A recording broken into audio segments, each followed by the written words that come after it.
하나님 말씀은 골로새서 4장입니다. 앞에 나올 것입니다.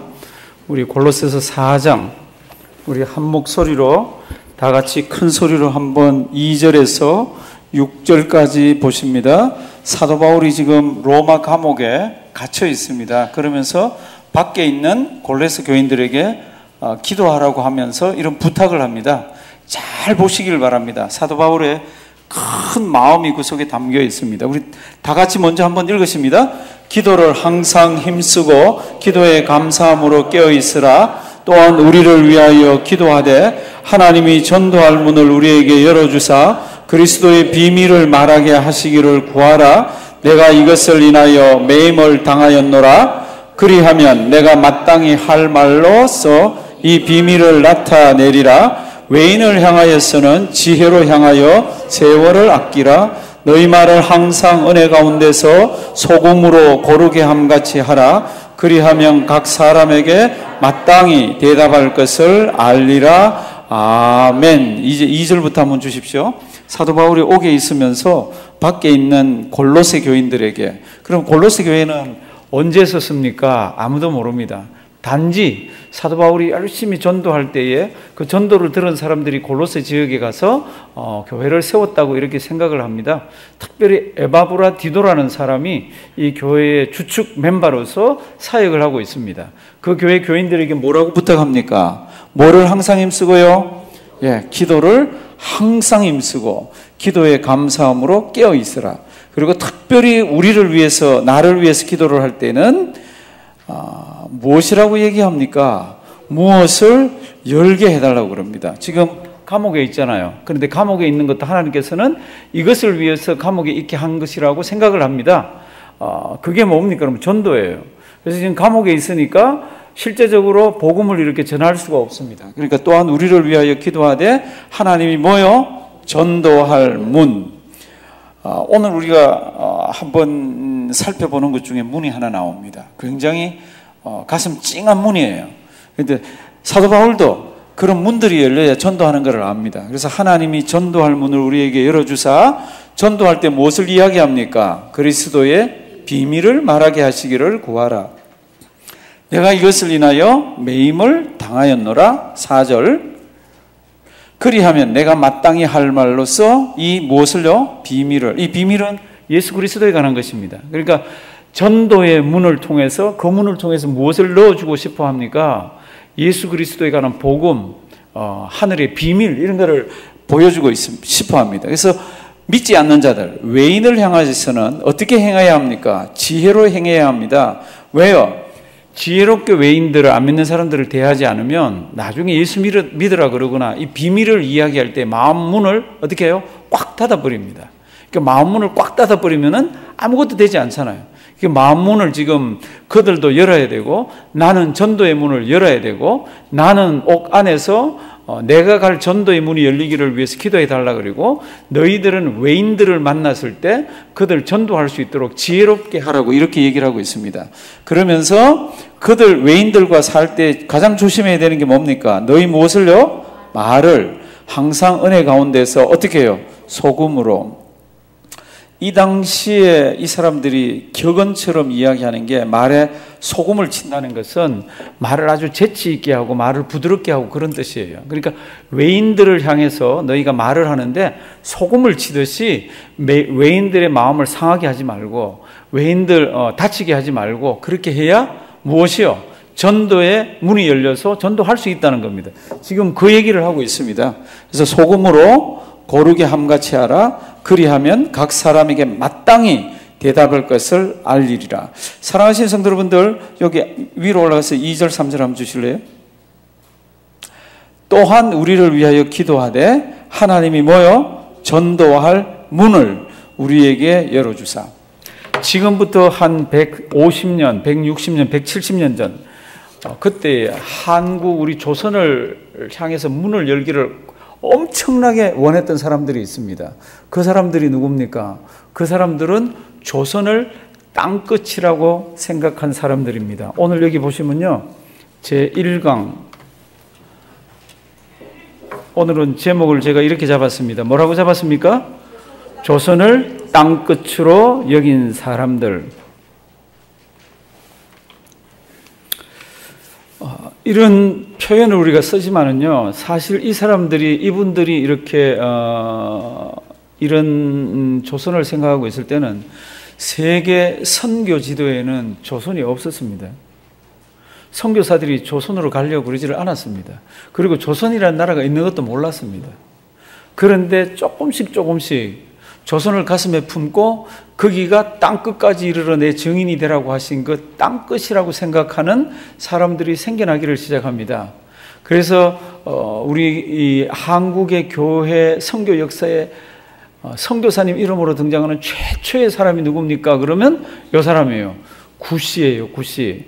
제가 일부러 그걸 안 적었습니다. 영어로 안 적었습니다. 귀질라프 이런 정도는 그냥 한국말로 그냥 하시면 됩니다. 그리고 이 귀질라프라는 사람은 관로, 독하고 네덜란드라고 썼습니다. 이 사람 어떤 선교책을 보면 이 사람 독일 사람이라 그러고 어떤 선교책을 보면 네덜란드 사람이라 그럽니다. 저는 이렇게 생각합니다. 이 사람 독일 사람인데 네덜란드계 독일 사람. 근데 이 사람 부모님들은 유대계통이에요. 유대계통. 그러니까 지금 이제 이걸 드렸으니까 옆에다 뭐 조금씩 메모를 하셔도 좋고, 지금부터 우리가 하나님께서 우리나라에 복음을 전해 들어오는 그 언저리를 일단 보고 다음 시간에 우리가 또 이제 다른 거를 봅니다. 오늘 어디까지 보나 그러면 잔 헤론까지 봅니다. 이 잔 헤론이라는 사람은 이분에 관한 글을 읽어보면 늘 가슴이 먹먹해지는 사람이에요. 근데 이 사람들이 오기 전에, 굉장히 오래전에 1832년 귀질라프라는 독일 사람이 네덜란드 선교회에 파송을 받아서 어디로 옵니까? 처음에 동남아시아로 옵니다. 인도네시아, 그다음 태국 이런 데 와서 선교를 굉장히 열심히 잘합니다. 그리고는 어디로 들어갑니까? 중국으로 들어갑니다. 중국으로 들어가서 가만히 이렇게 교육하고 뭐 이렇게 왕래하는 거 보니까 조선이라는 나라가 있어요. 그래서 어떻게 하면 내가 조선에 복음을 전할 수 있을까? 이 사람이 그렇게 생각을 합니다. 그런데 이 당시는 19세기 초잖아요. 19세기에는 구미 열광이 물건들을 엄청나게 만들고 이걸 가지고 어디 가서 다 팔아야 됩니다. 자국의 이익을 위해서 어디든지 가서 이걸 식민지로 삼거나 하면 통상을 해서 물건을 팔아야 됩니다. 그러니까 배들이 전 세계 각국으로 다 나가는 거 있잖아요. 이게 중국에서 이제 그런 상승 같은 것이 이 조선을 향해서 조금 통상을 할까 싶어서 조선으로 가는 배가 생깁니다. 그때 이 귀질라프가 거기에 탑니다. 한국말을 잘해서 탑니까? 아니에요. 이 사람은요, 한문을 귀신같이 잘합니다. 한문을. 그러니까 조선에 오면 이게 말이 조금 통할 수가 있잖아요. 무엇으로요? 이거 오럴 랭귀지로는 안 되지만 리트는 되잖아요. 그래서 이 배가 어디로나 그러면 백령도하고 서쪽을 타해서 이렇게 내려오다가 지금 여기에 있는 곳이 한 군데 있습니다. 어디에 옵니까?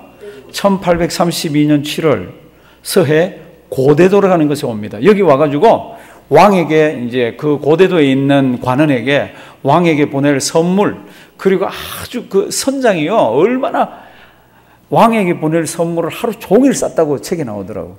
왜 그랬습니까? 이 조선이라는 나라하고 이게 무역이 한번 시작되면은 엄청나게 팔 수 있을 거라 생각해서 자기들이 가지고 온 물건들을 아주 포장을 예쁘게 잘해가지고 왕에게 보냅니다. 그 보내는 중에는 성경책도 들어있고요. 자기들이 출판한 중국어로 출판한 여러 가지들이 있어요. 그래서 그게 이제 갔다가 한 달 만에 회신이 옵니다. 한 달 만에 무슨 회신이 오나 그러면 불가 이런 회신이 옵니다. 교육 안 하겠다는 겁니다. 그러는 한 달 동안 뭐 했습니까? 이 귀줄라프가 이 고대도에서 이제 한자로, 한문으로 이게 된다 그랬잖아요. 고대도에 있는 그 고관들하고 이런 사람들한테 주기도문을 보여주면서 한자로 이걸 우리 한글로 토를 달면 어떻게 되는지 이렇게 해서 주기도문을 번역을 합니다. 근데 불행하게도 그 주기도문은 아직까지는 없습니다. 그러니까 1832년 언두우드가 이 땅에 오기 전 53년 전에 귀질라프라는 독일 사람이 고대도라는 곳에 와서 한 달 동안 한국 사람들을 만나면서 여기 개신교를 전할 수 있는 방법이 있을까 연구를 하면서 있었습니다. 그리고는 사는 것이 너무 힘드니까 거기다가 감자 씨앗을 주고 감자 재배법을 가르치고 포도 재배하는 법을 가르치고 여기 뭐라고 그랬습니까? 다음? 포도주 담는 법을 가르쳐주고 거기에서 의술을 베풉니다. 그리고는 돌아가서 어떻게 하든지 조선을 향해서 그런데 이분은 더 이상은 되질 않습니다.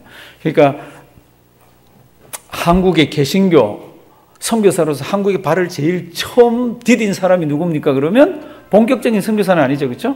가장 처음으로 발을 디딘 사람은 누구요? 귀즐라프입니다. 여기 이렇게 글씨가 이렇게 생겼어도 귀즐라프. 이 사람이 19세기 초에 한국에 제일 먼저 발을 디딥니다. 어디에요? 고대도. 그리고는 한참 세월이 지났습니다. 언더우드가 오기 한 19년 전쯤에 토마스라는 사람 알잖아요. 이 사람 대동강변에서 목이 댕글랑하고 굴러가면서도 뭐 성경을 어떻게 하고 피가 콸콸콸 넘치고 했던 그 토마스 선교사가 두 번째로 등장합니다. 선교 모든 책들을 보면. 근데 이분 어디에 선교를 왔던 사람입니까? 중국에 선교를 왔던 사람이에요. 중국에 선교를 왔는데 이 사람 참 마음이 아파요. 이 사람 보면. 이 사람이 23살에 중국에 왔습니다. 23살에. 중국에 오면 선교사님들이 그 땅에 떨어지면 조금 있다가 뭘 하죠? 선교 편지를 본국에다 보내잖아요. 근데 이분이 제일 처음 본국에다가 선교 편지를 보낸 게 있습니다. 제가 한번 읽어드릴게요. 제가 왜 이것부터 읽어드리냐면요, 이 사람이 중국에 떨어졌습니다. 중국에 떨어지고는 선교 편지 1호를 자기 선교부에 보냅니다. 이런 내용입니다. 내가 영국을 떠날 때에는 여기서 처음 쓰는 편지가 이런 것이 될 줄은 몰랐습니다. 그럼 이런 것이 뭡니까? 와이프가 죽었어. 23살인데. 얼마나 힘이 들겠어요? 그래서 내 사랑하는 아내 캐롤라인이 지난달 3월 24일에 세상을 떠나고 말았습니다. 그리고는 선교 편지를 더 못 씁니다. 더 글을 써내려가지 못하겠습니다. 이때가 23살입니다. 23살에 중국에 떨어져서 이 사람이 거기에서 계속 사역을 합니다. 죽기는 어디서 죽죠? 죽기는 조선 땅에서 죽습니다. 이 사람의 순교에 흘린 피로 말미암아서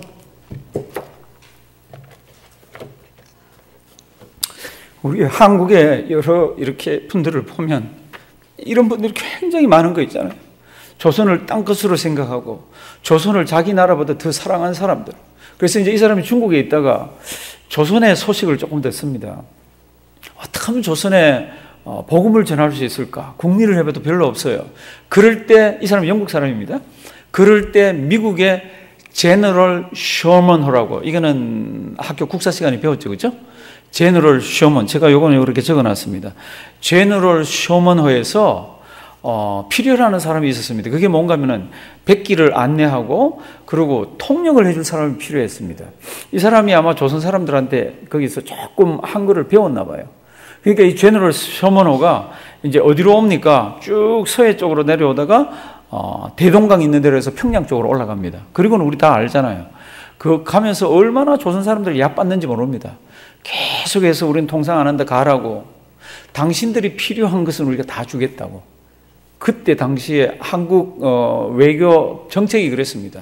이런 나라들이 와서 통상을 하자 그러면 싸움을 하지 말고 어떻게 하든지, 무기가 이 사람들 엄청 좋잖아요. 어떻게 하든지 그들이 원하는 물이나 식품이나 이런 것을 다 줘라. 그 평양 쪽으로까지 올라왔을 때 계속해서 그렇게 얘기합니다. 그런데 거기에 사절단으로 배에 보낸 사람을 옥류하고 놔주지를 않고 뭐 여러 가지 사건들이 있더라고요.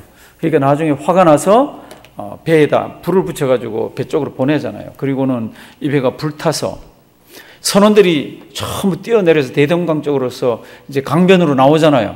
강변으로 나오면 나오는 족족 다 잡아 죽이는 거 있죠. 이 토마스 선교사는 그때 책을 보면요, 조선에 이 배를 타고 가는데 얼마나 흥분했는지 몰라. 그것도 제가 책 하나 읽어드릴게요. 이 사람이 와이프가 죽고 한 몇 년 동안 그렇게 중국에서 사역하다가 조선이라는 나라에 이제 자기가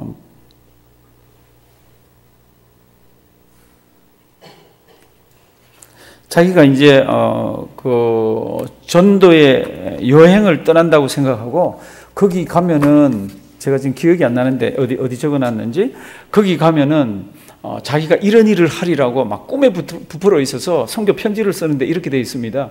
내가 지금 조선을 향해서 가는데 그 조선 땅에 내가 성경책을 전해주고 얼마나 하나님께서 역사하시는지 그러면서 마음이 막 뛰어서 얼굴이 붉어진다 그러면서 선교 본부에다 편지를 보냈습니다.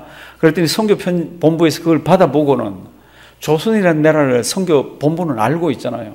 그러니까 편지를 얼른 답신을 보냅니다. 조선은 그런 나라가 아니다고. 너 지금 조선에 가지 않으면 좋겠다고. 그런데 그 편지는 이분이 떠나고 난 뒤에 도착을 합니다. 이분이 하여튼하고 성경책 한 박스를 가지고 와서 한문 성경책을 조선 사람들에게 주려고. 그러니까 한문 성경책을 받아볼 사람들은 누구예요? 그래도 양반들이잖아요. 그래도 학자들이잖아요. 그들이 그걸 줄 거라고 생각하고 가슴 뛰면서 왔는데 성경책은 한 권도 못 주고 이 사람이 성경책 한 권을 가지고 자기도 물로 뛰어내립니다. 그리고는 이 사람도 우리가 알잖아요. 망나니가 칼을 휘두르면서 목을 치고 성경책 한 권이 딱 남습니다. 어떤 야사나 비사를 이렇게 보면은 거기에서 이 사람이 준 성경책을 거기에 있는 높은 관리가, 박시성을 가진 높은 관리가 그걸 가지고 보니까 종이가 좋아요. 종이가. 그래가지고 그거 어떻게 합니까? 집에 이게 벽지로 해가지고 집을 다 발라놓습니다. 그러니까 한문으로 된 성경을 다 갖다 발라놓은 거지. 그리고 아무 관심이 없습니다.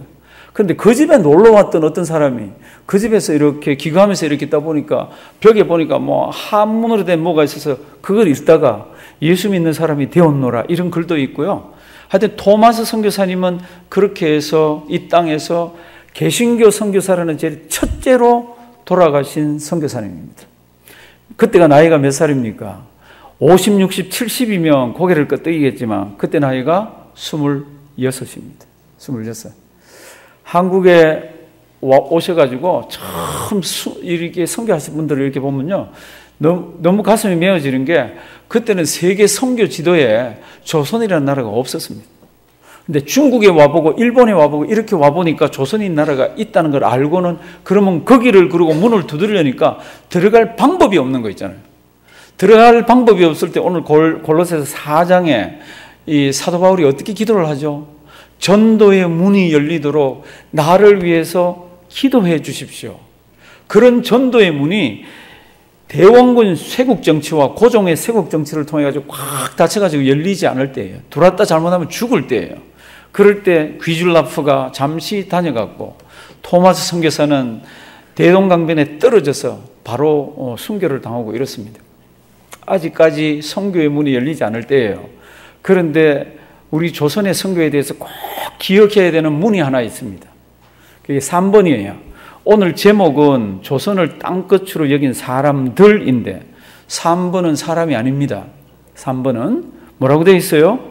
고려문이라고 되어 있습니다. 고려문. 이런 것들 상세한 거는 집에 가서 찾아보시면 돼요. 제가 강의를 하면서 지금 윤곽을 잡아놨기 때문에 집에 가셔서 구글링 하시면 훨씬 더 이렇게 많은 내용으로 이렇게 볼 수가 있어요. 근데 고려문이라는 데가 뭡니까? 조선시대, 말은 고려문입니다. 옛날에 고려 사람들이 많이 잡혀가서 거기 살아서 그런 내용들도 있지만 조선시대에 중국하고 특별히 만주 지역에 있는 중국하고 조선하고 이렇게 통신사들이 서로 외교관들이 왔다 갔다 할 때, 그리고 장사치들이 왔다 갔다 할 때, 그리고 사람들이 왔다 갔다 할 때 이 문을 이용을 했습니다. 그러니까 이 고려문이라는 곳 위치는 지금 있는 압록강에서 조금 더 북쪽으로 가요. 만주 쪽으로 조금 더 들어가더라고요. 그러니까 이제 그런 지역에 있으면서 이 문을 중심으로 해서 한국에서는 유명한 한국에 뭐가 있죠? 인삼. 중국 사람들 엄청 좋아했다고 옛날부터 그랬다고. 인삼이나 이런 것들이 들어가고 중국에 있는 종이나 아니면 중국에 있는 이 옷감이나 이런 것들이 거기를 의약품이나 이런 것들이 거기로 와서 왔다 갔다 하면서 무역을 합니다. 그러니까 거기에는 상인도 많고 부자도 많고 관리들도 많고 세관원들도 있고 그리고 밀수하는 사람들을 잡기 위해 가지고 경찰도 많고 요즘으로 하면 그런 곳이 어디입니까? 그러면 고려문이에요. 그런데 이 고려문이라는 것을 통해서 조선으로 모든 문물이 들어왔다 나갔다 하는데 선교사들이 그걸 딱 봅니다. 저기를 통해서 들어가면은 조선이라는 나라에 복음을 전하겠다. 근데 문제가 뭐예요? 들어갈 수가 없잖아요. 그 서양 사람들 중에 이전의 선교 책들을 보면요. 한국 사람으로 변장해가지고 고려문을 통해서 한국으로 들어가려고 시도를 많이 했습니다. 그런데 다 성공을 못 했습니다. 그런데 성공은 못 했지만 하나님 앞에서 기도를 하면서 지혜를 받은 사람이 있습니다. 내가 들어가지 않더라도 거기에 있는 누구를요? 조선인을 예수 믿게 하면은 저들이 조선으로 돌아가서 복음을 전하리라. 그런 계획을 세운 선교사가 있습니다.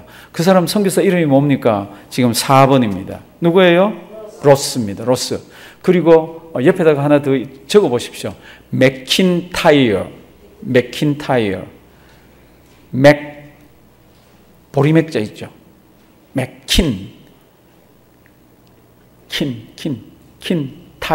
맥킨타이어. 이 두 사람은 천하매부지간이에요. 근데 이 로스라는 사람이 먼저 고려문이라는 것이 있다. 거기에는 조선 사람들이 모여 있단다. 장사지부터 시작해서 거기는 온갖 종류의 사람이 다 있단다. 그래서 1차로 방문을 합니다. 그게 지금 1874년 고려문 방문이라고 되어 있죠. 이게 1차예요. 1876년 2차로 거기를 가봅니다. 가서 누구를 만납니까? 성경 번역의 첫 번째 이응찬이라는 사람을 만납니다. 이응찬이 누굽니까? 사랑하시는 성도들, 우리 아무도 몰라요. 오늘은 슬쩍 지나가면서 하나님이 그렇게도 쓰시네 이렇게만 이해하시면 돼요. 조선이라는 저 땅에 예수 그리스도의 복음이 효과적으로 진행되기 위해서, 들어가기 위해서 온갖 주역, 아역, 배역 이런 것들을 다 쓰시더라고. 이응찬이라는 사람은 교육을 많이 받은 사람이 아니에요. 이 사람은 책을 보면 두 가지 나옵니다. 한 종류는 이 사람이 가죽 장사를 했는데 압록강 있는데 압록강을 건너가다가 의주 사람인데, 의주는 신의주에서 조금 더 오른쪽으로 올라가 있습니다. 이 사람이 가죽을 가지고 가다가 배가 전복돼 가지고 이 고려문 장사하는데 빈 털터리로 간 거예요. 그래서 막 죽을 판 살 판 그러면서 우거지쌍이 돼 가지고 이 사람이 거기 거하는데 누군가가 조선어를 가르쳐 달라 그러는 사람이 있는 거예요. 그래서 누구를 만납니까? 로스를 만납니다. 다른 책을 보면 나머지는 다 갖고 이 사람은 홍삼 장사인데 홍삼을 가지고 떼돈을 한번 벌어보려고 가지고 가다가 배가 전복이 돼가지고 빈 털터리가 돼가지고 고려문 있는 그곳에 가 있다가 로스가 한국말도 배우고 한국 성경을 만들어야 되기 때문에 조선 사람을 찾았습니다. 그때 만난 사람이 누굽니까? 이응찬. 한번 따라 하실래요? 이응찬. 이런 시험 전혀 안 나옵니다. 오늘 이렇게 하고 잊어버리셔도 됩니다. 근데 이응찬은 재밌는 분이에요. 이응찬은 그 서양 사람하고 내가 당신 한국말 하는 거 도와주고 내가 한글로 뭐 하는 거를 가르쳐 주고 이렇게 하는데 각서를 하나 씁니다. 절대로 나에게 예수 믿으라고 하지 말아라. 절대로 나에게 선교하지 말아라. 이거 각서를 하고 씁니다. 그랬더니 이 로스 선교사가 좋다. 그러면서 돈을 굉장히 많이 줍니다. 그러니까 이 사람은 장사치잖아요. 그러니까 돈 맛이 들어가지고 가르치고 번역하고 이렇게 합니다. 세월이 꽤 지났습니다. 이제 그만해도 되는데 무슨 맛에? 돈 맛에 이걸 하는 거예요. 그래가지고 쪽복음이 몇 개가 만들어집니다. 그랬더니 이 로스 선교사가 저기 더 인쇄술이 있는 곳으로 들어가서 그것을 그거 하러 들어갑니다. 인쇄하러 들어갑니다. 그때 누가 그곳을 지킵니까? 아까 천안매부라 그랬죠, 그렇죠? 맥킨타이어가 지킵니다. 맥킨타이어가 지키고 있는데 그때 누가 등장합니까? 백홍준이라는 사람이 등장합니다. 백홍준. 이름 다 몰라도 됩니다. 하나님이 어떻게 선교의 문을 열어서 쓰시는지를. 이 백홍준이라는 사람을 어떻게 해서 예수를 믿었습니까? 이게 또 희한해. 로스 선교사가 고려문이라고 그랬죠. 고려문은 아셔야 돼. 고려문 있는 데서 조선 사람들을 만나면 성경을 주고 한문으로 된 성경을 주고 예수님에 관한 이야기를 하는데 전부 다 안 받으려고 그러고 안 하려고 그럽니다. 그리고 거기 와 있는 장사꾼들은 로스 선교사가 가지고 있는 손에 있는 성경에 관심이 있는 게 아니고 로스 선교사가 그때 양복을 입고 있었습니다. 그러니까 조선의 장사꾼들은 전부 어디 관심이 있나 그러면 양복 기지에 관심이 있는 거 있잖아요. 요즘 우리 하면 메이드 인 이태리, 메이드 인 그러듯이 전부 와서 기지가 이게 전부 한복 입는 시절이잖아요. 조선 사람들. 그러니까 옷감에 관심이 있어가지고 예수 이런 데는 관심이 전혀 없는 거 있잖아요. 그럼에도 불구하고 이 사람이 고민을 하다가 쪽복음 한문으로 된 성경 더하기 조그마한 양초를 선물로 줍니다. 그러면 에이 그리고 버리는 사람도 있고. 왜냐하면은 서양 사람을 만났다는 걸, 외국에 나가서 만났다는 것을 알면은 돌아오면 큰일 나는 겁니다. 돌아오면 큰일 나는 거예요. 그런데 이 백시성을 가진 이 아버지가 로스 선교사가 주는 성경책을 가지고 초를 가지고 집에 왔어요. 그리고 자기는 관심 없어서 버려놨는데 아들놈이 그 성경책을 이렇게 보다가 3년을 읽고 3년을 읽고 3년을 읽고 이러면서 내가 이 도가 무엇인지 이 교를 한번 믿어야 되겠다고. 그런데 성도 여러분들 이거 누가 이렇게 역사하시는 것 같아요? 성령 하나님이 역사하시는 거잖아요. 그러니까 이 친구가 아버지가 그냥 내팽개놓는 성경책을 읽고 있다가 뭐 세상에 이런 게 있나? 이런 게 있나? 그리고는 자기도 예수를 믿어야 되겠다 생각하고 세례를 받아야 되겠다 생각하고 주변을 보니까 아무도 없잖아요. 고려문으로 찾아옵니다. 그때 로스 선교사는 딴 데 가 있잖아요. 그때 맥킨타이어가 이에게 세례를 주고 로스 선교사가 돌아와서 이와 함께 성경 번역도 하고 이러는데 이 백홍준이라는 이 사람이 얼마나 대단한 사람인가 하면요. 이제 그 고려문을 통과해야 되잖아요. 통과할 때는 짐을 다 조사를 합니다. 성도님들 우리 이 문익점 알죠? 문익점이 저기에서 저 중국에서 조선에 한국에 못 가가지고 간 게 있죠. 그게 면하시죠. 그거 어디 숨겨 왔어요? 붓대령. 왜 붓대령 숨겨 왔어요? 그 주머니에 넣어가지고 뭐 쌀하고 쓸든지 뭐 아무 데나 하면 되지. 이 국경을 통과할 때요, 굉장히 그런 검문이 심합니다. 굉장히 검문이 심해요. 근데 이 백홍준이라는 이 사람이 쪽봉으로 된 걸 어마어마하게 많은 양을 숨겨서 들어옵니다. 어떻게 숨겨서 들어옵니까? 종이는 한국보다 조선보다 중국이 훨씬 더 먼저 개발되고 좋잖아요. 그 당시에. 이거 아세요? 지금부터 500년 전에 전 세계의 명품은 다 어디가 쥐고 있었어요? 중국이 쥐고 있었습니다. 500년 전에 전 세계의 명품은 비단, 종이, 그 다음에 나침반 이런 건 전부, 화약 이런 건 전부 중국산이에요. 그러니까 중국에서 들어오는 물건들 중에 예수에 관한 거나 성경에 관한 것들은 철저하게 조사할 때입니다. 그래서 발각됐다 그러면 감옥이에요. 근데 이 친구가 하나님 아버지 앞에 기도하면서 머리에 지혜를 짜냈습니다. 한지를 엄청나게 샀습니다. 한지를. 그리고는 한지 복판을 뚫고요. 거기다 성경을 가득 채우고요. 다시 한지로 덮고요. 주변을 전부로 한지라는 게 이건 보면 전부 뭐예요? 지금 종이를 사가는 무역상 같이 보이는 겁니다. 이렇게 해서 이가 자기 고향 의주로 돌아와서 거기에서 복음을 전하고 그랬습니다. 이 사람들 복음 전할 때는 전부 목을 내놓고 할 때입니다. 목을 내놓고. 그 이제 이러면서 고려문이라는 것을 통해서 조금 하나님에 관한 문들이 넓어지기를 시작합니다. 그다음 서상윤이라고 나옵니다. 이 서상윤 씨는 공부를 꽤 많이 한 사람입니다. 근데 몰락한 양반이에요. 몰락한 양반은 특징이 뭡니까? 아주 야당 기질도 강할 뿐만 아니라 잡아 끓는 데는 선수입니다. 성격이 아주 까칠하게 짝이 없습니다.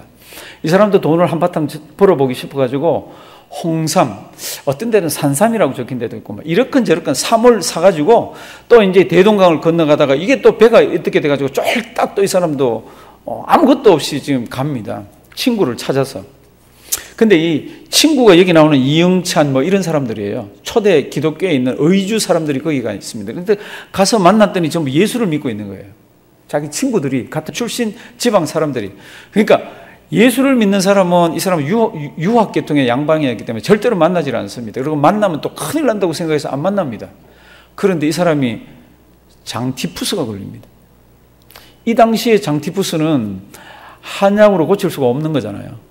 이 장티푸스가 걸려서 이제 열병으로 막 그때 사람이 많이 죽을 때인데 막 죽어가니까 친구들이 맥킨타이어 이 사람을 통해 가지고 영국 사람이 운영하는 병원에다 입원을 시킵니다. 그리고 맥킨타이어 이 선교사님이 와서 몇 개월간 서상윤 옆에서 이 사람을 보살핍니다. 서상윤 마음속에 퀘스천 마크가 생깁니다. 자기들이 만나면 안 되는 사람, 자기들이 짐승처럼 취급하는 서양 양놈 새끼들이 자기 옆에서 이렇게 3개월 이상이나 나를 치료해 주는 이유는 틀림없이 그가 믿고 있는 도 때문이리라. 그가 믿고 있는 그 어떤 종교적인 신념 때문이리라. 그렇게 생각을 하고는 마음을 엽니다. 그러고는 이 사람도 거기서 예수를 믿고 거기서 이 사람이 번역을 도와줍니다. 그런데 재밌는 표현들이 있더라고요. 저 위에 이응찬은 처음에는 돈을 엄청 밝혔다 그랬잖아요. 그렇죠? 그러다가 두 번째 백홍준이라는 사람이 그 사람도 의주 출신이에요. 백홍준이라는 사람이 와서 세례를 받을 때 이응찬도 돈만 받아먹고 이렇게 하다가 이 사람도 마음이 변해서 세례를 같이 받아요. 세례를. 그런데 서상윤 씨는 절대로 자기는 예수를 믿지 않겠다 그러다가 질병에 걸리고 난 뒤에 이 맥킨타이어 이 선교사님의 아주 이 정성어린 간호를 통해서 이 사람 병이 낫고 난 뒤에는 이 사람도 예수를 믿겠다 그러면서 같이 이제 성경 번역을 합니다. 근데 이제 거기에 관한 글을 쓴 사람들, 이응찬 돈 받고 했잖아요. 그렇죠? 이응찬은 자기가 가지고 있는 한어의 어휘가 한 500개 정도밖에 안 된대. 500개. 이 사람 장사하는 사람이라서 좀 아까 제가 무식했다 그랬잖아요. 무식한 사람이죠. 근데 서상류는 쓰는 용어들이 한 5,000개가 넘었다고 그럽니다.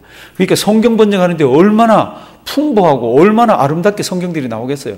그러니까 초대 한국 교회사 찾아보면 서상륜 이렇게 나오면 굉장히 많이 나옵니다. 서상륜. 이 사람을 통해서 그 당시에 고려문을 중심으로 해서 쪽복음들이 마가복음, 누가복음 이런 것들이 굉장히 풍성하게 한국말 중국 거를 한국말로 번역하면서 그렇게 되어져 나왔습니다. 그리고 이 서상륜도 참 성경을 엄청나게 많이 가지고 고려문을 통해서 들어오려고 그러다 잡힙니다. 잡혀가지고 깜빵에 가는데 계속 놓아두면 굉장히 어려울 텐데 친척되는 어떤 분이 와서 이 사람을 야밤 도주하게 만듭니다. 그래서 이 사람이 성경 몇 권만 가지고 도망와서 의주에 있다가 어디로 갑니까? 소래로 갑니다. 소래라는 얘기 들어봤죠? 그 한국의 처음 교회 그러면 소래교회라 그러잖아요. 그 소래교회는 서상윤 씨가 가서 막 그 초가집 같은 데를 빌려가지고 예배를 드립니다. 나중에 언더우드가 그 소래교회 소문을 들었어요. 이제 언더우드가 나중에 이제 전도 여행 가다가 소래교회를 한번 들렸습니다. 가보니까 벌써 믿는 사람들이 많은 거라. 그래서 언더우드가 이렇게 얘기합니다. 내가 씨를 뿌리러 조선 땅에 온 게 아니라 나는 열매를 거두어 가지고 하나님께 이렇게 교회를 세우도록 하나님 보내셨구나. 자기는 처음에 조선에 올 때 내가 처음 선교사라고 생각을 했습니다. 그런데 벌써 이 사람들이 오기 전에 지금 여기 고려문 방문이 1876년 막 이런 식으로 되어 있잖아요. 이 사람들이 전부 언더우드 이전의 사람들이에요. 언더우드 이전에 한국에는 벌써 교회들이 태동되어 있습니다. 그럼 이 사람들이 와서 뭐 했습니까? 이 사람 언더우드나 이런 사람들이 와서 세례를 줬습니다. 왜요? 이런 소래교회나 한국 사람들이 지금 조그맣게 세우는 곳들은 무엇이 없어요? 세례를 줄 분들이 없잖아요. 그래서 언더우드가 와서 세례를 주었노라. 참 아름다운 이야기가 우리 이 교회 역사에 있습니다. 언더우드가 이 땅에 와서 개신교를 처음 전파했는가? 그럴 때 아니라는 겁니다. 벌써 고려문을 중심으로 해서 고려문에서 이 로스가 생각한 건 뭐냐 하면요, 우리가 직접 들어가지 않더라도 여기에서 조선 사람들 만나는 사람 바꾸어만 놓으면 그들이 들어가서 그들이 예수를 전하리라. 예수를 만난 사람이 어떻게 그냥 아무것도 일어나지 않았듯이 살 수 있습니까? 그러니까 예수를 만난 사람은 들어가서 전하리라는 걸 확실히 아는 거예요. 그러니까 이 사람들이 거기서 조선 사람들에게 예수를 전하고, 참 가슴이 뜨거워진 사람들이 조선으로 들어와서, 그때는 죽잖아요. 벌써 그때는 저 양화진 옆에 가면 절두산이라고 있습니다. 우리 천주교 믿던 사람들이요, 영국 저 불란서 신부를 대원군이 이용해서 뭐 어쩌고 저쩌고 하려 그러다 이게 안 되니까 다시 캐톨릭을 얼마나, 천주교를 얼마나 핍박한지 몰라요. 제가 알기로는 몇천 명을 죽였습니다. 그 사람들의 피가 흐르는 곳 절두산이라는 곳이 양화진 옆에 있어요. 벌써 이 천주교인들은 벌써 많이 죽었어요. 그런데 이제 개신교는 지금 막으려고 그러는 겁니다. 나라에서. 왜 막으려고 그럽니까? 개신교가 움직이는 곳에는 벌써 그 뒤를 잡고 고삐를 잡고 누가 따라 들어오고 있습니까? 이 군인들이나 아니면 정치나 이런 것들이 막 들어와서 나라를 쥐어 휘들기 때문에 그렇게 해서 이걸 그렇게도 막으려고 그럽니다. 그게 이제 지금 우리가 지금 조그맣게 지금 이렇게 되고 있지만 이제 조금 이게 규모가 커져가는 거 있잖아요. 제가 이렇게 책을 보다 보니까 저도 우리 한국 초대 교회사를 연구한 사람이 아닙니다. 그러니까 저도 이거를 위해서 책을 굉장히 많이 봐야 되잖아요. 책을 굉장히 많이 보는데 가슴이 참 아파요. 고맙고 뜨겁고. 하나님께서 정말로 세계에서 선교 지도에도 없었던 나라예요. 왜 없습니까? 눈여겨보지도 않았죠. 중국을 하면은 아시아가, 일본을 하면은 아시아가, 아니면 인도를 하면, 그래서 막 그런 데다 전부 비중을 두지, 조선이라는 조그만 나라는 염두에도 없었습니다. 그리고 염두에 두고 하려고 그러면 선교가 막 펼쳐지던 그때에는 쇄국 정책이 돼 있어가지고요. 들어가는 선교사들은 다 죽어야 되는 거 있잖아요. 그러니까 보낼 생각을 못하고 있는 그때에 지금 귀질라프라든지 토마스라든지 고려문을 중심으로 해서 우리가 알 수 없는 그런 방법으로 하나님께서는 우리 한국 사람들에 대한 하나님의 사랑을 이렇게 보여주시더라고요. 그렇게 해서 성경 번역이 고려문 있는 쪽에서 중국어를 중심으로 해서 성경 번역이 중국 성경을 중심으로 해서 한글로 번역이 돼서 이제 조선으로 조금씩 들어왔고요. 주로 마태마가 누가 이런 쪽봉음으로 해서 이렇게 들어왔습니다. 그 다음에 보면 이수정이라고 있습니다. 이수정은 이 사람은 양반이고 이 사람은 아주 많이 배운 사람이에요. 많이 배운 사람인데 이 사람이 어떻게 여기 등장합니까? 이 사람 원래 예수 믿으려고 생각도 안 했고 예수 믿는 사람도 아니에요. 거기 보면은 1882년 이모군란이라고 나오죠. 그렇죠? 그리고 밑으로 조금 내려가면은 CF Comfort 해가지고 갑신정변이라고 나오죠. 찾았어요? 이모군란도 있고 밑으로 쪼로록 내려가면 갑신정변. 요게 지금 우리 언더우드 선교사가 한국에 들어오기 바로 전에 한국의 소용돌이 치는 물결입니다. 무언지는 학교에서 배우셨고 구글링 해보시면 정확하게 많이 나옵니다.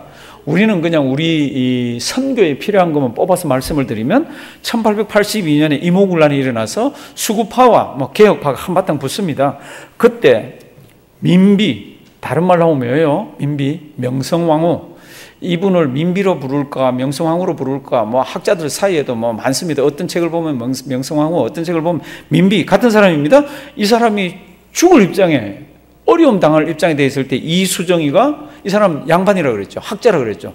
농부로 가장을 하고 이 사람 덩치가 굉장히 크더라고요. 제가 사진을 보니까 농부로 가장을 하고 지게를 쥐고 들어가서 궁중에 들어가서 이분인데 들어가서 걸음 메고 나오듯이 해가지고 이분을 메고 남한산성 있는 데까지 가는 거 있잖아요.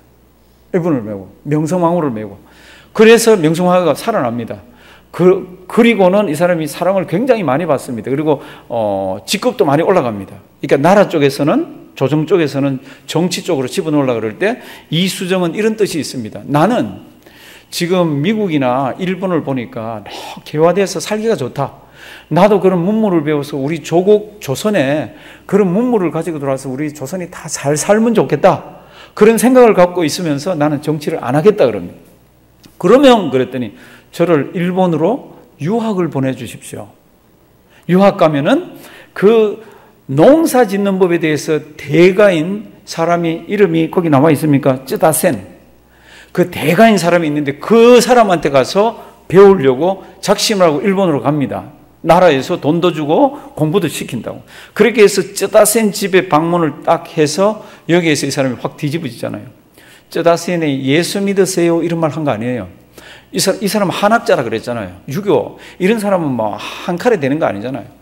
앉아서, 거실에 앉아서 이렇게 있는데, 교실 앞에 이렇게 쪽자가 하나 있습니다. 뭐라 그러죠, 이거? 하나 이렇게 걸려 있습니다. 걸려 있는 거, 이렇게 보니까 처음 보는 말입니다. 그 걸려 있는 말을 생전 보지도, 듣지도 못한 말인데 내용이 아주 심오한 거 있잖아요. 그거를 한국말로 제가 풀어보면 이렇습니다.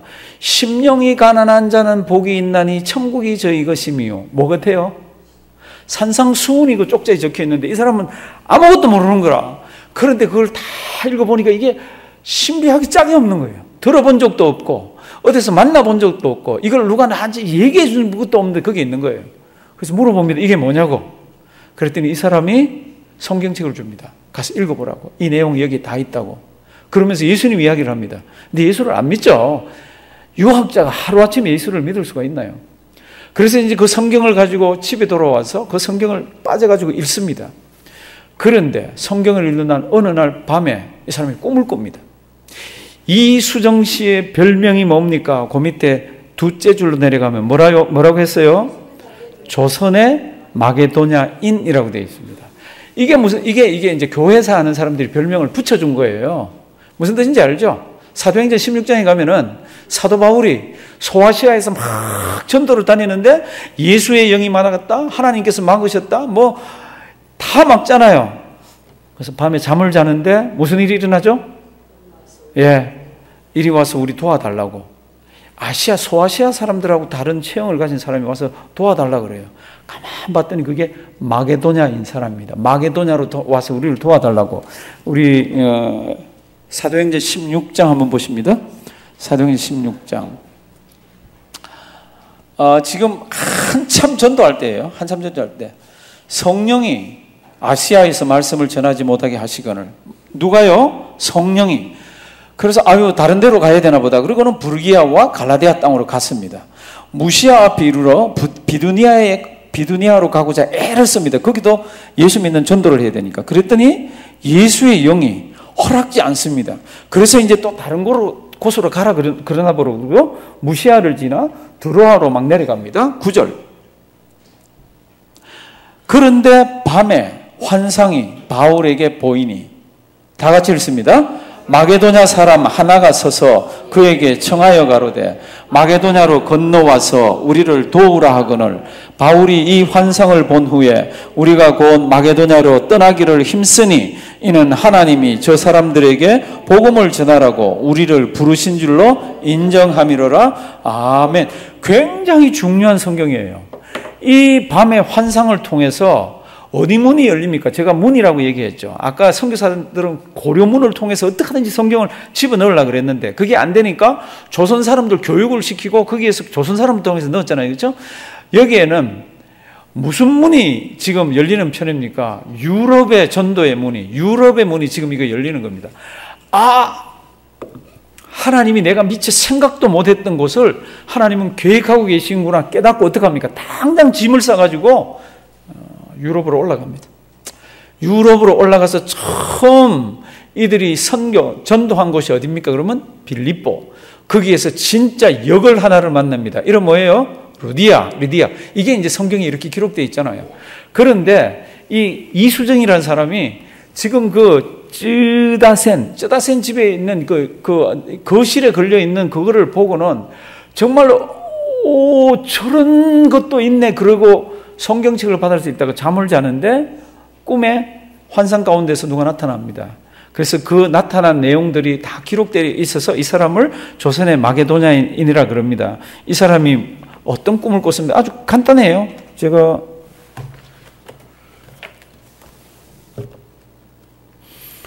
지금 이거 우리가 지금부터 한 50년, 60년, 70년 이야기인데 괜찮죠? 조금 알으셔야 될 것 같아요. 제가 보기에.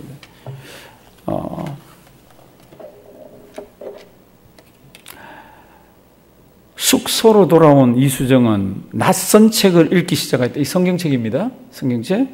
성경 읽기에 몰두하던 어느 날 꿈을 꾸었는데 낯선 사람들이 책을 한 보 따르씩 안고 그에게 다가왔다. 그래서 이제 대화를 하는 겁니다. 그게 뭐요? 당신 나라 조선의 가장 귀한 책이요.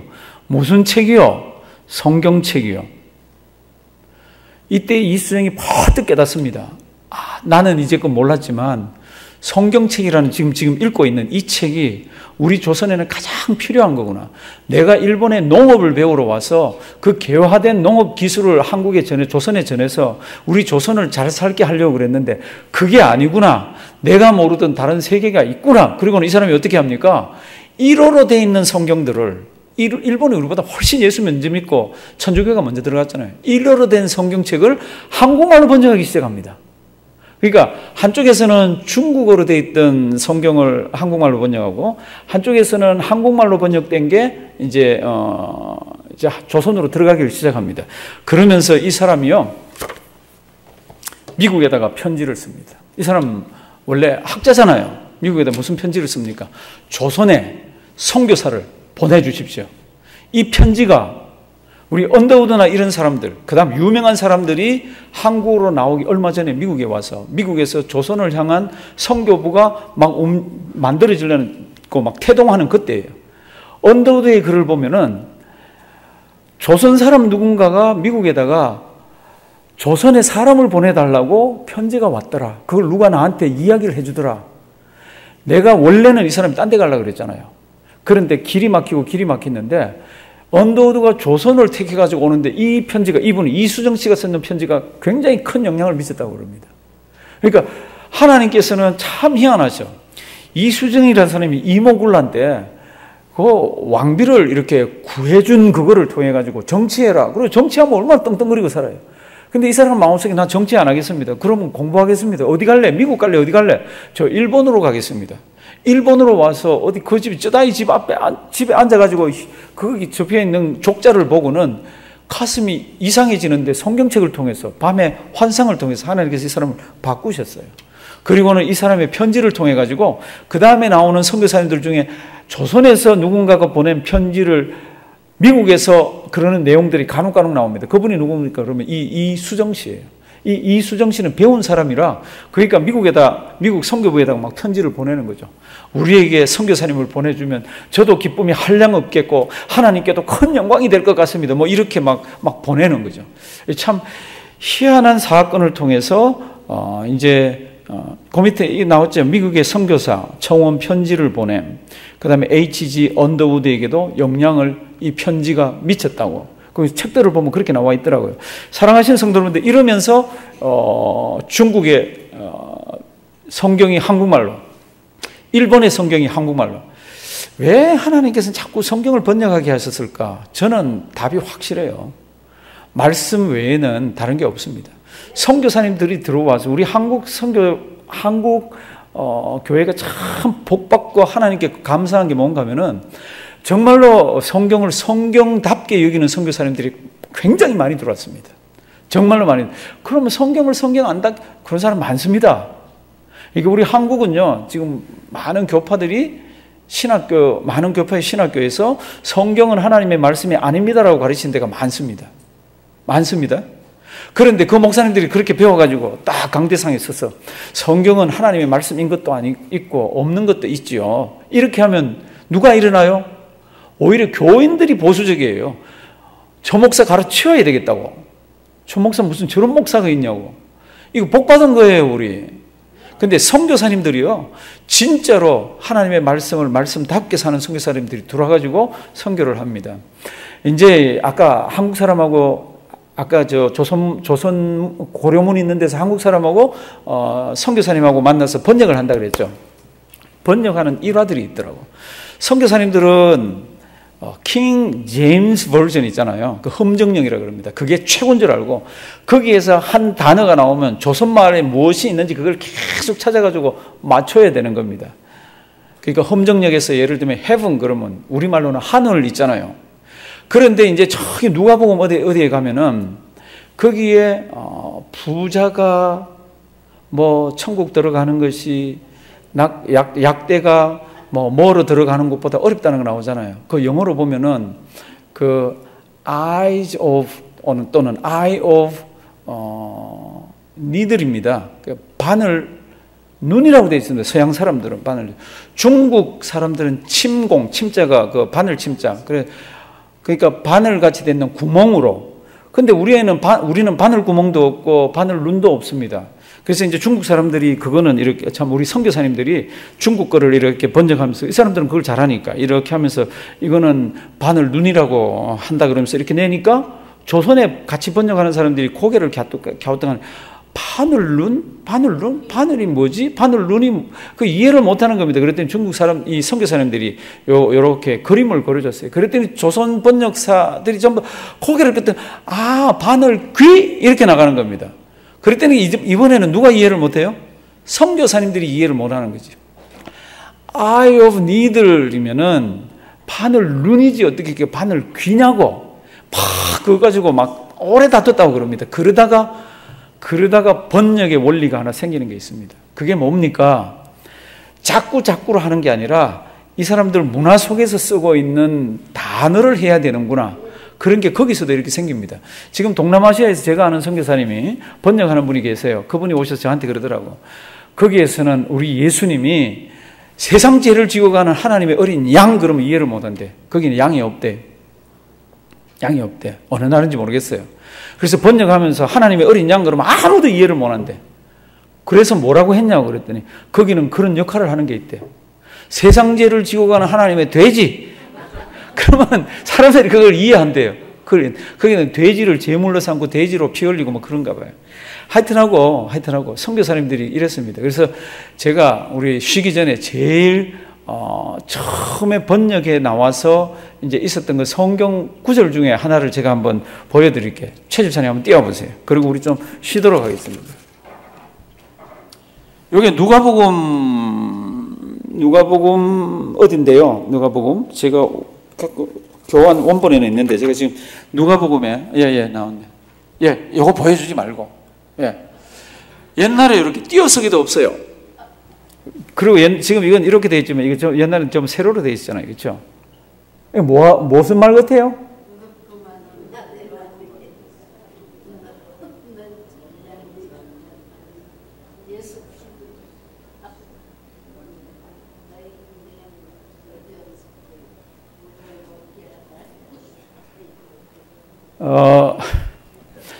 제가 아까 고려문에 젊은 사람들이 모여가지고 처음에는 이흥찬이 같이 돈 받고 했고 서상년이 같이 이제 자기가 은혜를 받아가지고 고마워서 뛰어들어서 막 번역을 했잖아요.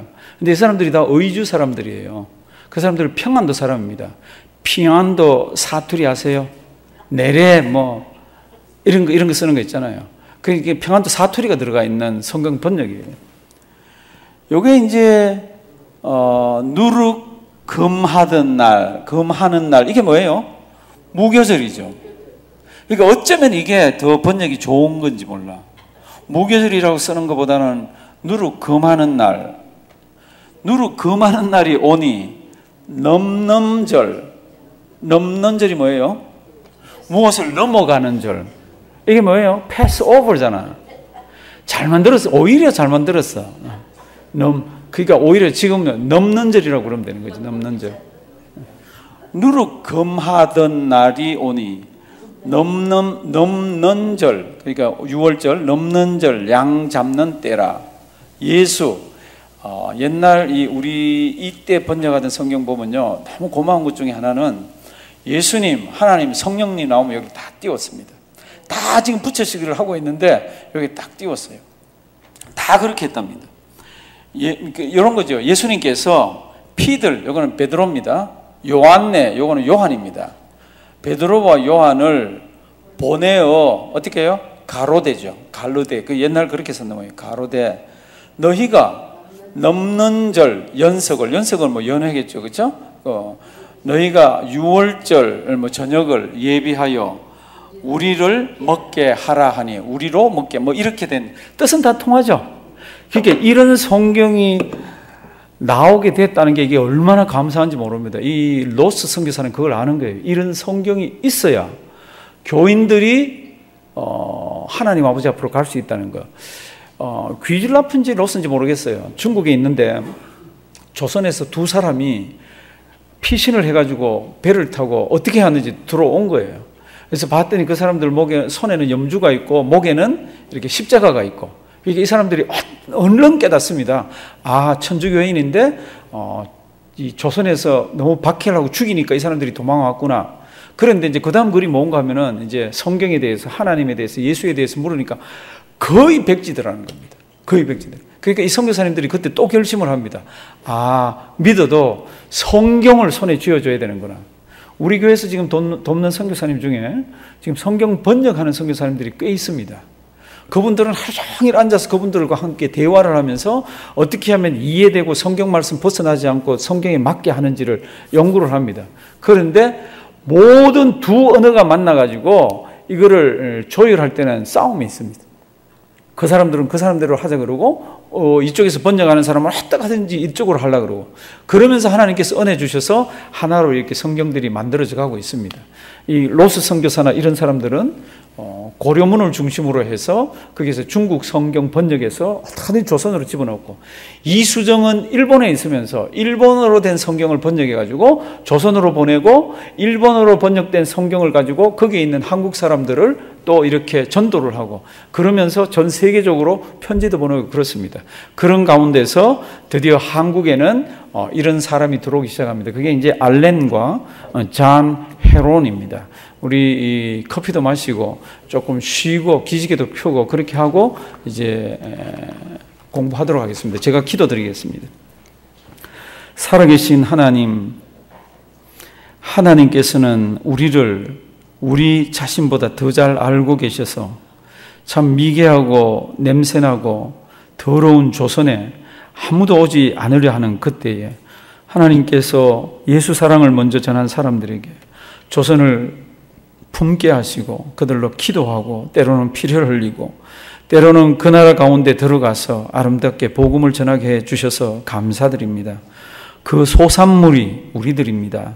하나님, 지금 우리가 살펴보는 이것 가슴에 잘 담게 하시고 우리도 세상을 품고 주님의 사랑을 나누어주고 주님 앞에 설 때까지 허투루 살지 말게 하시고 하나님 복음 들고 승리하는 우리 되게 해 주시옵소서.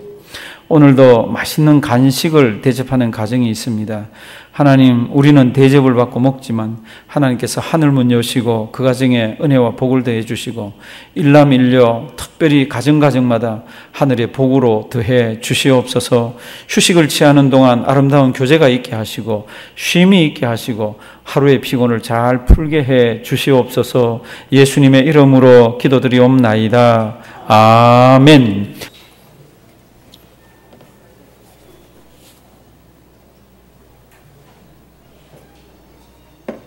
우리 옆에 있는 분들 한번 인사하십니다. 우리 다음 주에도 뵙시다.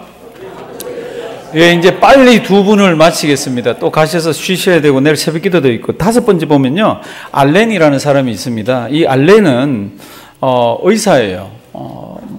은혜를 굉장히 많이 받아가지고 가슴이 뜨거워서 이분이 25살에 중국 선교사로 갑니다. 그 25세, 왜 25세라고 한 게 제가 표현을 했나 그러면 가슴이 뜨거워서 막 의수를 가지고 했는데 선교를 제대로 못합니다.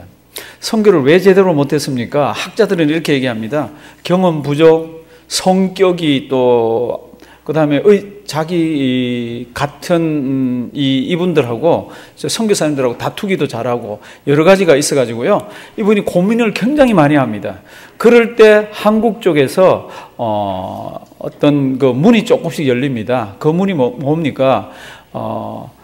미국 외교관을 따라서 의사가 들어갈 수 있는 길이 열립니다. 그래서 이 사람이 어플라이를 해가지고 한국으로 들어오는데 고종이 굉장히 신경을 쓰면서 요즘 말로 하면은 정보부 같이 이렇게 캐보는 거 있죠. 이 사람이 선교사가 아닌가. 그러니까 선교사가 들어오는 걸 조선은 그렇게도 싫어했습니다. 그런데 이 사람이 선교사가 아니라 이 사람은 관의 의사라고 그러면서 공관의라고 하면서 이 사람이 들어옵니다. 그리고는 제가 거기 이제 어떻게 돌아왔는지 되어 있죠. 1884년 돌아왔다고 되어 있죠. 1884년 9월 들어와서 몇 달 안 있다가 갑신정변이 일어납니다. 우리 1884년 12월 4일. 이게 왜 그렇게 중요합니까? 이게 하나님께 사람을 쓰실 때 참 희한하더라고요.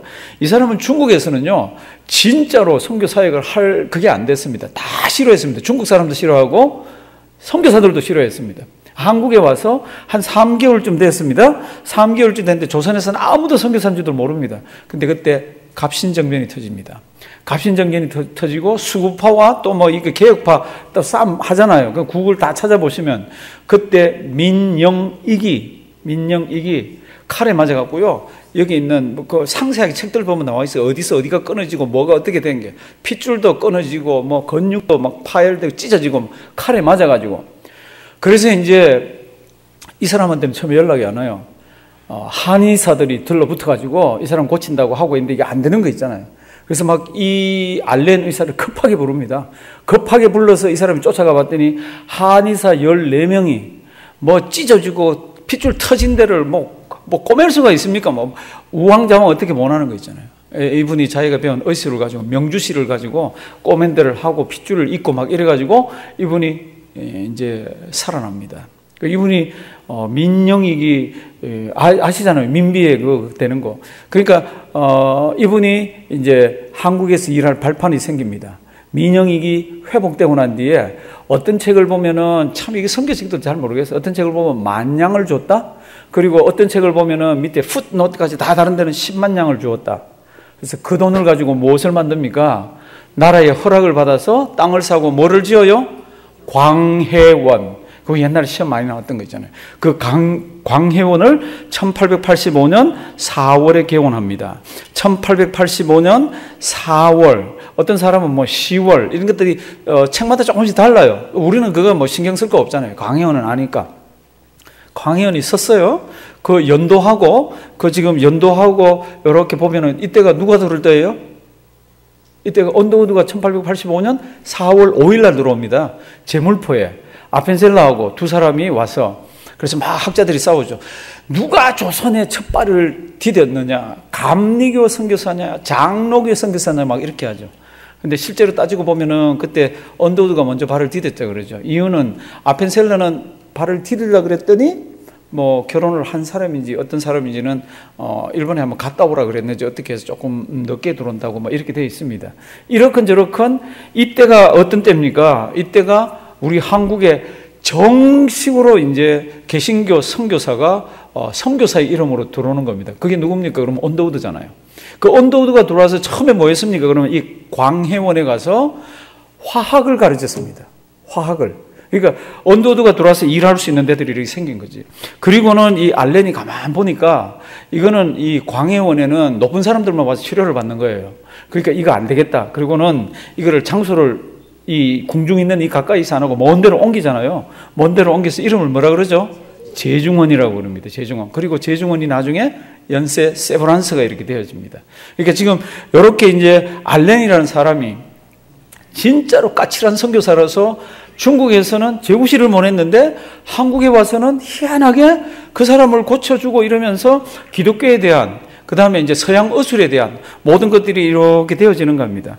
그런데 이 사람은 이제 본국에도 한번 갔다 오고 중국에도 갔다 오고 이러면서 선교부에서 선교 사역을 하라 그럴 때 자기는 안 한다 그러고 이 사람은 외교관으로 갑니다. 그래서 이분 뒤쪽을 보면은 뭐 미국에서 한국에 파견한 1등 뭐 서기관 무슨 뭐 이러면서 특별 용사 뭐 이렇게 하면서 하지 자기는 선교사를 하지 않습니다. 그러면요 2대가 오잖아요. 이 2대가 진짜라. 이 2대 이름이 뭐예요? 존 헤론. 이분의 책을 읽어보면 이분은 테네시 의과대학을 졸업했습니다. 테네시 의과대학이 개학 이래로 개교 이래로 이렇게 천재적인 실력을 가진 의사가 배출된 적이 없다고 그럽니다. 그래서 가장 이 사람이 졸업할 때까지로 해서 가장 우수한 그런 의사가 배출이 됐다고 학교에서는 이런 청년은 학교에서 교수직을 해야 된다고 그래서 오고 오는 세대에 참 의술을 많이 남겨야 된다고 붙드는데 이 청년은 벌써 가슴에 불이 붙어 있었어요. 이 청년은 처음부터 조선이에요. 이 청년은 처음부터 조선. 그 전에 있는 사람들 보면 우리 그 언더우드까지도 처음부터 조선 아니에요. 근데 이 사람은 처음부터 조선이라고 그러면서 거절을 합니다. 그리고는 이 1884년 봄 장로교파 조선 선교사라는 최초 임명이라고 되어 있습니다. 이분이 이때 바로 들어왔으면요 언더우드보다 빨리 들어왔어. 그런데 이분이 들어오려고 그럴 때 선교부 쪽에서 조선이 너무 불안하다. 그러니까 일본에 가서 조선말을 배우고 들어가라. 그리고는 일본으로 보냅니다. 일본에서 누구한테 조선말을 배웁니까? 아까 학자 같은 사람 있다 그랬죠. 이수정이한테 배워요. 그러니까 하나님께서는 이쪽 저쪽에다가 참 귀한 사람을 보내놨습니다. 이 이수정이라는 사람은요 예수 믿은 지 얼마 안 돼서 세례받은 지 얼마 안 돼서 이 사람이 일본의 큰 어떤 선교 집회인지 그런 집회에 참석을 합니다. 그랬더니 거기 선교 그 집회를 담당한 사람이 이수정이 보고 기도를 부탁합니다. 그 이수정이는요 일본말이 굉장히 유창합니다. 그런데 이 사람이 딱 나서가지고 무슨 기도를 합니까? 한국말로, 조선말로. 그 당시에 조선이 일본의 속국은 아니지만 일본에서 조선을 볼 때는 이건 하찮지 않은 나라예요. 그런데 조선말로 막 기도를 했는데 거기에 그 책을 보면 거기에 앉아 있었던 사람들이 이해한 말은 딱 하나밖에 없다는 겁니다. 아멘밖에 없었다는 겁니다. 근데 그 자리에 우찌무라 간주라고 아시죠? 우찌무라 간주라는 사람이 거기 앉아 있다가 이분이 기도한 거에 대해서 글을 쓴 게 있습니다. 내용을 요약하면 이렇습니다. 우리가 한마디도 알아듣지 못했다. 아멘이라는 말밖에 알아듣지 못했다. 그러나 그가 기도할 때에 성령님께서 우리 머리에 임하시고 전 회중들이 뜨거워지는 것을 우리 느낄 수가 있었다. 그리고는 마지막에 사진 찍는 데 보면요, 이 이수정 씨가 이렇게 아주 센터 쪽으로 이렇게 와 있더라고요. 보니까 사람이 커요. 흰 옷 입고 이렇게 찍었는데, 이런 그 일본하고 그 다음에 이 조선하고 이런 관계 속에서 지금 잔 헤론이 일본에 가서 이수정에게 한국말을 배우고 들어옵니다. 들어왔더니 벌써 언더우드가 들어왔어요. 그러니까 한국의 최초의 개신교 선교사로 한국에 발을 디디딘 사람은 누굽니까? 그러면 언더우드 아펜셀러가 되고요.